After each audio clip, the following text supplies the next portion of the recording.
Tonight, we're learning more about the woman who was shot in East Feliciana Parish after allegedly running her car into a sheriff's deputy during a traffic stop over the weekend. We have learned it is not the first time that woman has come into contact with police. News 2's Katie Easter in the newsroom tonight with new details about how a recent incident involving another local agency. Katie. That's right. WBRZ searched court files going back several years and learned that Jolisa Perkins sued St. Francisville Police in 2022, alleging civil rights violations. Her attorney tells me it was that prior bad experience with a police officer that made her scared to pull over Saturday night on that dark country road. We do want to warn you that some of the video you see in the story may be disturbing. Cell phone video shows the frantic moment a woman tries to get Jolisa Perkins to come out of her car Saturday night. That woman can be heard yelling to an East Feliciana deputy that Perkins was scared by the encounter on a dark country road in Ethel. Perkins then puts her car into reverse and tries to drive away, appearing to strike and injure the officer as East Feliciana deputies shoot at her car. 15 shots into that vehicle for a routine traffic stop. Perkins was shot in the mouth and hand. Moments before the chaos, Perkins was headed to her sister's house when lights went on behind her. She continued to drive down Line Road, then onto Payne Road. It's not clear yet why she was being pulled over. She put on her flashers and just was trying to get to a well-lit area.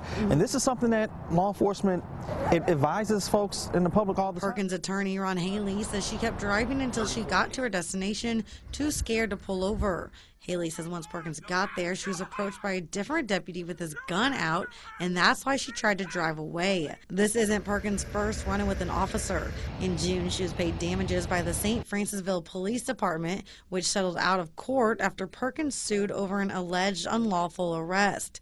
According to that lawsuit, Perkins was pulled over for going 65 miles per hour in a 45 mile per hour zone. She claimed she was then arrested after the officer asked her for her phone number and she refused to give it, telling the officer it was inappropriate and beyond the scope of a lawful traffic stop. The officer then told her to turn her car off since she's going to jail. The lawsuit reads, it's unclear how much was paid in the settlement, and the city didn't admit any wrongdoing. Haley says it was that recent encounter that left Perkins scared of law enforcement. We don't have to guess what her story is. We don't have to put the pieces of the puzzle together to figure out what happened. She's here as a testament as to what happened, and she can speak for herself. And I think that's going to be very powerful for us as we move forward in litigation. State police and the sheriff's office declined to comment as the investigation continues. The deputy was treated for injuries he sustained that night, and Perkins has been released from the hospital. She's also bonded out of jail. Louisiana State Police told us that today detectives are conducting witness interviews and reviewing the evidence as their investigation continues. Katie Easter, WBRZ News 2.